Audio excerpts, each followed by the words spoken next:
Hello everyone. तो आज हम शुरू करेंगे प्रॉफिट एंड लॉस, लाभ और हानि। आपका बहुत ही इंपॉर्टेंट चैप्टर है, इससे क्वेश्चन आते ही आते हैं। तो इसको अगर आप समझते हो तो इसमें कोई फॉर्मूले सूत्रों की ज़रूरत पड़ती नहीं है, अगर आप समझ जाते हो तो। देखो, लाभ और हानि। लाभ क्या होता है? मान लो एक दुकानदार है या कोई व्यक्ति है, किसी चीज़ को, एक पेन है, मान लो एक पेन को वो 120 रुपये में 120 रुपये में ख़रीदता है। ठीक है, ख़रीदता है तो वो ख़रीदने वाला प्राइस, उसको क्या बोलते हैं? उसको बोलते हैं क्रय मूल्य। उसने ख़रीदा, इसको बोलते हैं क्रय मूल्य, कॉस्ट प्राइस बोलते हैं। ठीक है। और एक दुकानदार है, दुकानदार ने 120 में बेचा, दुकानदार ने बेचा, इसने ख़रीदा। अब बेचे हुए मूल्य को क्या बोलते हैं? बेचा। ये हो गया विक्रय मूल्य। विक्रय मूल्य यानी कि सेलिंग प्राइस। ठीक है। अगर ख़रीदा तो खरीदे गए मूल्य को क्या बोलते हैं? क्रय मूल्य, सीपी। और बेचे हुए मूल्य को क्या बोलते हैं? विक्रय मूल्य। ठीक है। अब मान लो कोई दुकानदार है, उसने 150 रुपये में कोई चीज़ बेची। 150 रुपये में एक ग्राहक को उसने एक पेन बेच दी। 150 रुपये में उसने ख़रीदा, इसने बेचा, दुकानदार ने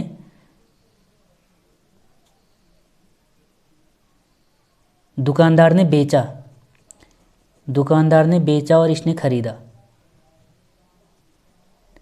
दुकानदार ने बेचा और इसने ख़रीदा, इसके लिए क्रय मूल्य था। इसके लिए इसने 150 में बेचा तो इसके लिए विक्रय मूल्य था। अब ये बंदा किसी और को अगर बेचता है, किसी और को मान लो 160 में बेच देता है, 160 में बेच देता है, तो इसका सीपी कितना था? इसने ख़रीदा था 150 में, बेच दिया 160 में, तो इसको लाभ कितने का हुआ? 10 रुपये का लाभ हुआ ना। 10 रुपये का लाभ हुआ तो इसको बोलेंगे लाभ, प्रॉफिट। ठीक है। अब हानि कैसे होती है? देखो, किसी ने 150 रुपये में दुकानदार ने एक वस्तु को बेचा, 150 रुपये में इसने बेचा। अब किसी आदमी ने ख़रीदा उसको 150 रुपये में और इसने बेच दिया कितने में? 140 में, तो इसको कितने का लॉस हो गया? 10 रुपये का लॉस। देखो, ये ऐसे भी समझ सकते हो। मान लो एक दुकानदार था, दुकानदार ने होलसेल से ख़रीदा किसी चीज़ को 1000 रुपये में। 1000 रुपये में दुकानदार ने ख़रीदा और तुमको दुकानदार ने बेच दिया कितने में? 1500 में। 1500 में बेच दिया तो दुकानदार को कितने का प्रॉफिट हुआ? 500 रुपये का प्रॉफिट। और ऐसे ही अब दुकानदार ने बेच दिया। अब तुमने ख़रीदा, तुमने फिर इसको सेकेंड हैंड बेच दिया कितने में? 1000 रुपये में बेच दिया फिर से, तो तुमको कितने का लॉस हो गया? तुमको हो गया 500 रुपये का लॉस। 500 रुपये का लॉस हो गया, दुकानदार को हुआ 500 का प्रॉफिट। तुमने 1500 में ख़रीदा और 1000 में बेच दिया, तुमको हो गया 500 का लॉस। तो ऐसे ही इसमें फॉर्मूले भी बनते हैं।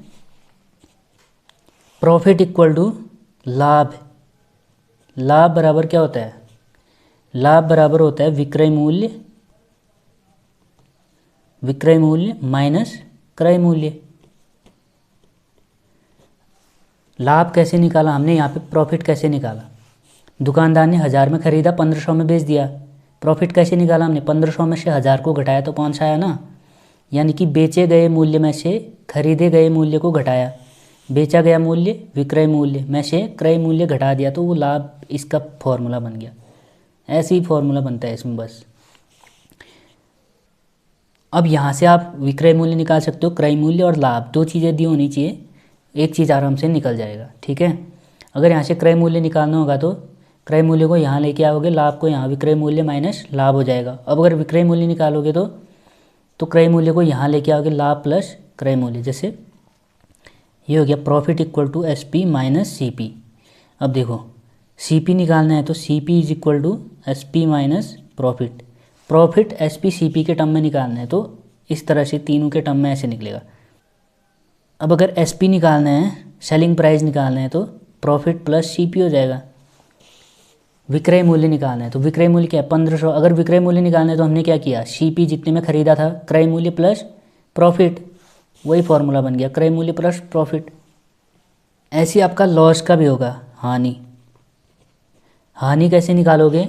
अब हानि निकालोगे तो क्रय मूल्य बड़ा होगा ना। जैसे यहाँ पे देखो, आपने 1500 में ख़रीदा, 1500 में ख़रीदा और 1000 में बेच दिया। ख़रीदा कितने आपने? सीपी हो गया ना, ये क्रय मूल्य तो आपका क्रय मूल्य तो ये है, आपने इसमें ख़रीदा है और बेचा 1000 में, आपके लिए सीपी एसपी ये है। आपने बेचा है इतने में, ख़रीदा है इतने में, ख़रीदा गया मूल्य ज़्यादा होगा जब भी लॉस होगा तो 1500 में से माइनस कर दिया 1000 में, यानी कि क्रय मूल्य में से विक्रय मूल्य को माइनस कर दिया। ऐसे ही फॉर्मूला बन जाएगा क्रय मूल्य माइनस विक्रय मूल्य। Loss is equal to CP minus SP. अब यहाँ से लॉस और सीपी के टर्म में एसपी निकल जाएगा। एसपी अगर निकालोगे, विक्रय मूल्य अगर निकालोगे तो लॉस माइनस सीपी, और अगर सीपी निकालोगे लॉस और एसपी के टर्म में, सीपी निकालोगे तो लॉस प्लस एसपी। यहाँ से ये हो गया।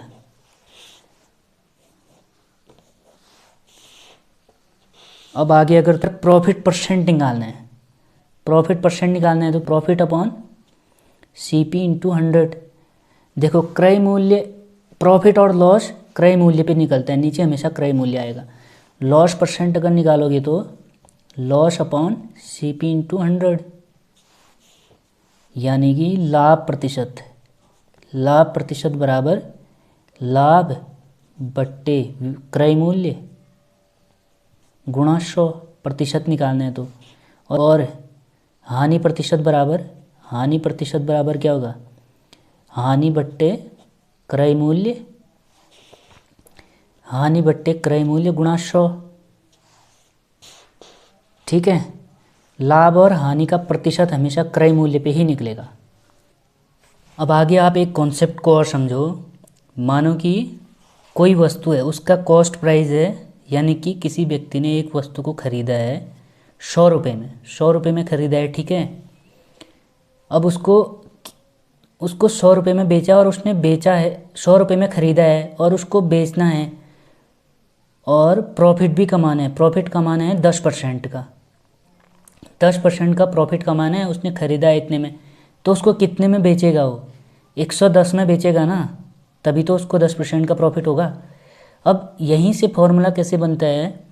अब सीपी हमारा 100 है, यानी कि 100 में उसने ख़रीदा है, 100 में ख़रीदा है और उसको 10% का प्रॉफिट कमाना है, यानी कि 100 से 110 में बेचेगा, 110% में बेचेगा।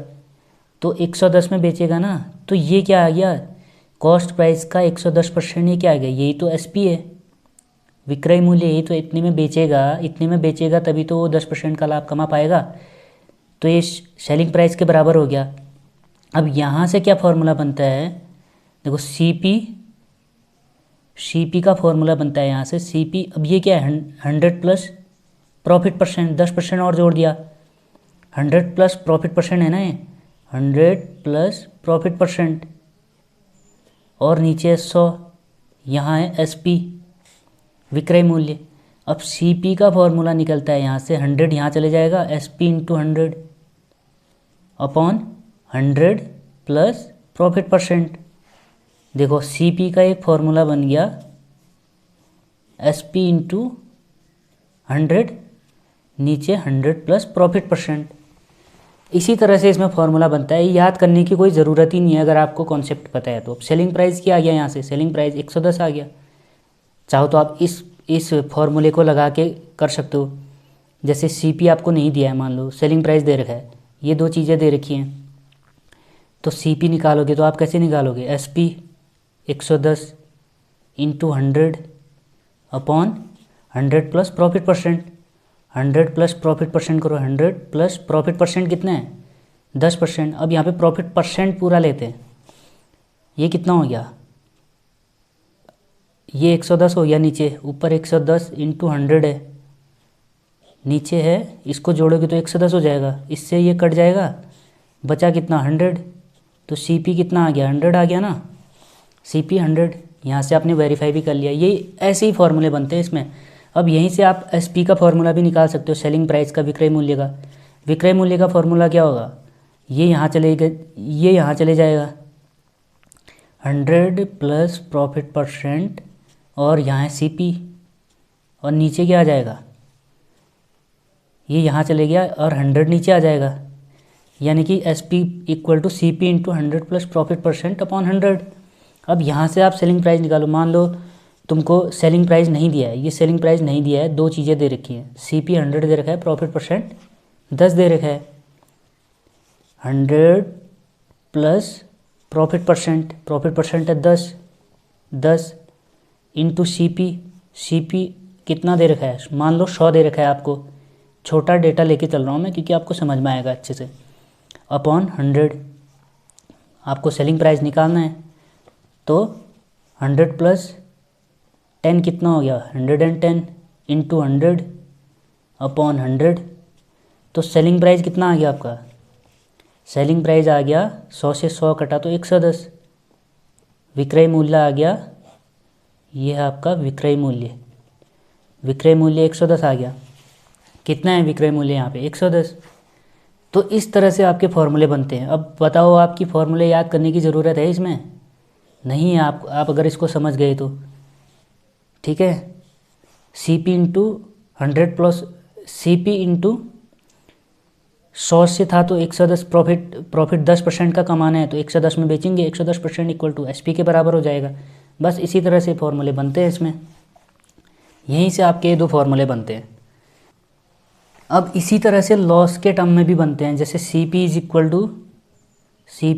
टू SP इंटू 100 अपॉन, अब यहाँ पे 100 लॉस है तो माइनस लॉस परसेंट हो जाएगा, ठीक है। ऐसे ही SP का बनेगा विक्रय मूल्य का, विक्रय मूल्य इज इक्वल टू 100 प्लस लाभ प्रतिशत प्रॉफिट परसेंट। यहाँ पे प्रॉफिट नहीं, अगर लॉस है तो क्या होगा, सेलिंग प्राइस विक्रय मूल्य is equal to 100 minus loss percent into CP upon 100। ये लॉस के टर्म में बन गया। अगर लॉस दिया होगा तो इस तरह से सॉल्व करेंगे, अगर प्रॉफिट दिया होगा तो इस तरह से ये फॉर्मूले हो जाएंगे। अब इसी में आप डिस्काउंट को भी समझ लो। डिस्काउंट क्या होता है, डिस्काउंट बट्टा हिंदी में बोलते हैं इसको। तो अगर मान लो कोई चीज़, अब डिस्काउंट किस पे देते हैं, डिस्काउंट हमेशा मार्क प्राइस पे देते हैं, या MRP बोलो, या हिंदी में इसको अंकित मूल्य भी बोलते हैं और खुदरा मूल्य भी बोलते हैं। अंकित मूल्य मार्क प्राइस पे निकलता है डिस्काउंट हमेशा, बट्टा। तो मान लो आपका MRP है किसी वस्तु पे, उसका MRP लिख रखा है, MRP है 100। अब दुकानदार ने उस वस्तु को 100 पे तो नहीं लिया होगा, MRP पे नहीं लिया होगा, वो MRP पे ही बेच के लाभ तो नहीं कमा सकता ना। तो उसने खरीदा कितने में हो, खरीदा कम में होगा वो, यानी कि उसका CP कुछ और होगा, क्रय मूल्य कुछ और होगा। क्रय मूल्य कुछ भी हो सकता है उसका, हमको नहीं पता। उसने दुकानदार ने कितने में ख़रीदा ये हमको नहीं पता, उसका मार्क प्राइस MRP लिखा है 100। अब वो जो डिस्काउंट देगा वो 100 पे देगा, वो बोलेगा कि MRP पे 100 रुपये है, मैं तुमको 10% का डिस्काउंट देता हूँ बोलेगा, और तुमको कितने में बेचेगा, 90 में बेचेगा। यानी कि उसको 10 का डिस्काउंट दे दिया उसने, 100 रुपये में 10 का डिस्काउंट दे दिया और आपको 90 में बेच दिया। यानी कि उसको 10 का प्रॉफिट नहीं हुआ, प्रॉफिट हुआ उसको और ज़्यादा का, पर मार्क प्राइस पे प्रॉफिट हुआ उसको 10 का। एक्चुअल में उसको प्रॉफिट कितने का हुआ, मान लो उसने 80 रुपये में ही लिया, उसने ख़रीदा था 80 में, MRP रेट है उसका 100 और उसने आपको 90 में बेच दिया। एक्चुअल प्रॉफिट उसका कितना है, 80 में उसने ख़रीदा और 90 में बेच दिया। उसको एक्चुअल में 10 का लाभ हुआ और उसने बोला क्या, मैं 100 में आपको 10 का डिस्काउंट दे रहा हूँ और मैं कुछ भी प्रॉफिट नहीं खा रहा हूँ। उसने आपको बोला कि मैं कुछ भी प्रॉफिट नहीं खा रहा हूँ और 90 में बेच दिया, और एक्चुअल में उसने खाया कितने का प्रॉफिट, 10 का प्रॉफिट, और आपको डिस्काउंट कितने का दिया, 90 का। आपको डिस्काउंट कितने का दिया, 10 का। तो यहाँ से डिस्काउंट निकल के आता है, डिस्काउंट क्या होता है, बट्टा डिस्काउंट होता है mark price minus selling price, अंकित मूल्य माइनस विक्रय मूल्य, ये होता है आपका डिस्काउंट।